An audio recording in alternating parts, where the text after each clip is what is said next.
Hey guys, it's Shikari. One of the most prolific champions in the top lane is Gangplank. You see him often in competitive play, and sometimes you see a one-trick absolutely dominate in solo queue. He has a very strong lane phase and dominates the game once you hit level 13. Let's get into the guide, and as usual, there are timestamps below.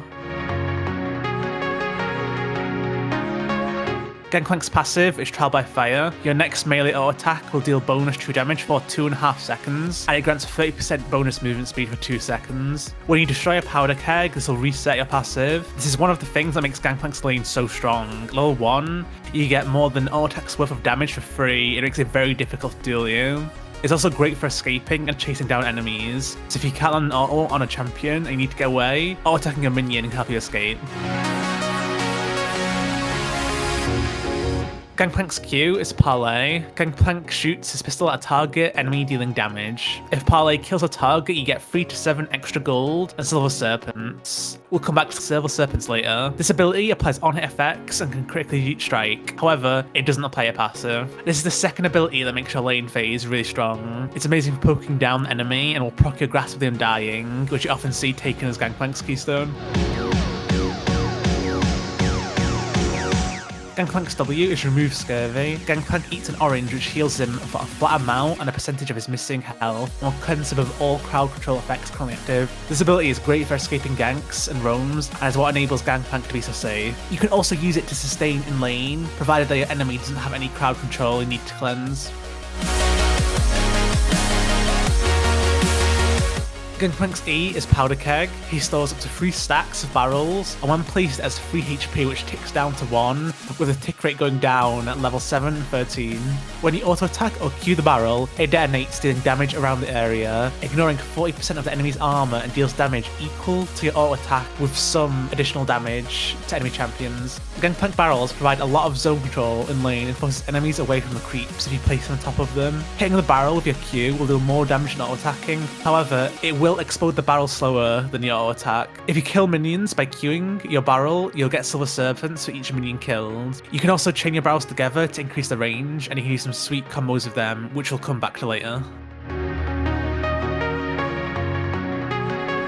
Gangplank's ultimate is Cannon Barrage. Gangplank signals his ship to fire 12 waves of cannonballs anywhere on the map. These waves deal magic damage and slow enemies inside the area. This ability is extremely useful for helping your team around the map and can win you a lot of team fights later in the game. Make sure to pay attention to where fights are happening so you can assist people with your ult. This is where your Silver Serpents come in. Once you have 500 Silver Serpents, you can upgrade your ultimate, which there are 3 upgrades that you can choose from. There's Fire at Will, which increases the number of waves that you fire by 6 while keeping the same duration. The second upgrade is Death's Daughter, which adds a cannonball at the center of the ult during the initial cast, which deals additional true damage and slows for 60%. The third is Raise Morale, which gives allies who walk through your ult extra movement speed.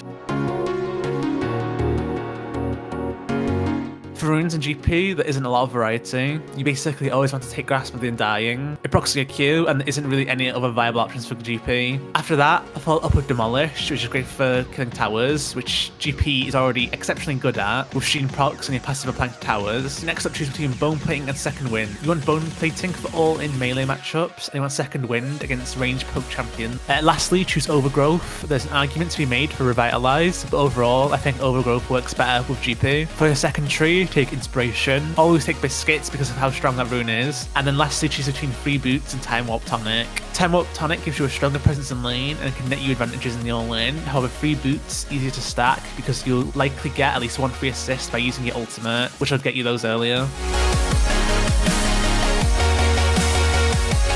For your builds on GP, you should always start Cryptic Potion. It's great for the playstyle you have in lane, just poking cracking your opponent out of lane. Similarly, it'll keep you topped up in HP to get 1050 gold to get a first component of your build, which is Sheen. If you need to back before then, usually it's best to buy components of Fade. However, if you really need it, you could buy Dawn's Blade or Dawn Shield. Next, you want to get your Phage, and then your last component is your Stinger. Once you have your Trinity Force, you have a lot of options to choose from, but usually I like to stick with the Crib build. The first item in this build, after your Trinity Force, would be Essence Reaver. It gives you a lot of AD and 40% CDR, which is really useful on GP. After that, you purchase an Infinity Edge to make your damage skyrocket with the additional critical strike damage. Then purchase a Phantom Dancer to increase your crit chance and survivability, and then finish it off by buying a second Infinity Edge to give you 100% crit chance. Hysteric's Gauge is also really great on GP, as it'll increase your shooting damage because of the extra base AD it gives you, and it'll also increase your survivability a ton. It can be slotted into your build at any point under Trinity Force, and it's up to you to decide when to take it. Just keep in mind that Phantom Dancer and Hysteric's Gauge passive don't stack, so only build one of them. For the order of your ultimate upgrades, you usually want to get Fire at Will, Death's Daughter, and then Raise Morale. Fire at Will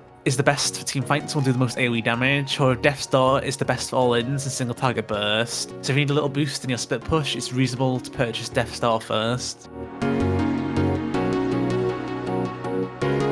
Your skill order is standard for Gangplank level 1. You want to start with your Q, then go on to max your Q, max E second, and max W last. Your summers are standard on GP, take Clash and Teleport. There isn't much room for improvisation here. If you're enjoying the video, please subscribe. Let's talk about the combos on Gangplank, which are going to be exclusively via barrels. First, let's talk about your triple barrel combo, which is the easiest way to catch enemies off guard, and the most consistent way to deal damage to enemies at long range with your barrels. First, you want to have 2 barrels placed down, then you press Q on one of your barrels. Once you've done that, you place a 3rd barrel down connecting with the barrel you have not pressed Q on. An extra way to extend the range of this is adding a flash before placing down your 3rd barrel. This barrel combo requires you to commit all 3 of your barrels, so when you go to use this, make sure you're confident you can land it. The second barrel combo is double barreling. The way to do this is to place down a barrel, Q the barrel, and then place down the second barrel. The trick to doing this is you have to press Q on the barrel when you're out of range of the barrel, and then you walk into range of the barrel and place down the second barrel. This combo is a lot more difficult to reproduce than the triple barrel combo, and also not necessary most of the time. However, if you want to master Gangplank, being able to reproduce this is important. Your laning phase is strong in most matchups on GP. You want to prioritize harassing your opponent with Q and zoning them with your barrels. In the early game, always use your Q on your opponent and never on minions. It costs quite a high amount of mana, so it's not worth the kill creeps. Additionally, you should always try to get a proc of your grasp from this. Try to keep up your grasp by always attacking creeps. Another great way to keep it up is through auto-attacking your barrels. That way you can place on a barrel, or attack it once to have it tick down to detonation range, and have a grasp Q to harass heavily. Using your barrels in lane correctly is also important. Whenever you place a barrel down, you should instantly auto-attack it to make it over in detonation rate. It's a sneaky way to instantly get damage onto your opponent without them being able to react. Oftentimes in lane, it's better to use your Q on your opponent and auto-attack your barrel to detonate it, as the time to react to auto-attacking is a lot lower than queuing it. Make sure to place your barrels around creeps to zone the enemy off them, and when possible, have a barrel on your backline of creeps for this zone control and having an effective escape route if you're pushing and under a threat of a gang. However, if you're playing against ranged matchups, you're going to have to adapt a bit and place barrels into the bushes and out of range of the auto attacks. Another thing GP is great at is killing turrets, but the most efficient way to do that is optimally using your sheen and using your barrels to reset your passive as it applies to towers.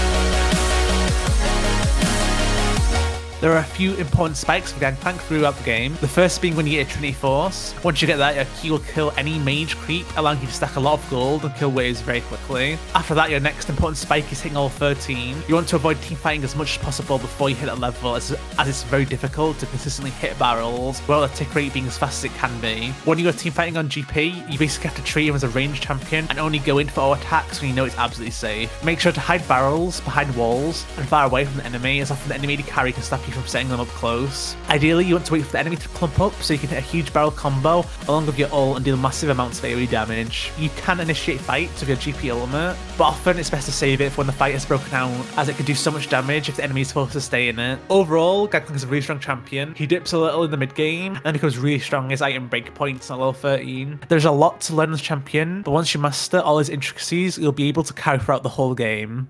Thanks for watching the guide. If you want more guides like this one, subscribe to the Monster Rugby Gaming YouTube channel. If it's more of me you want, you can follow me at Shikari lol on Twitter. You can also see us playing the NLC every Tuesday and Wednesday starting 6 PM GMT.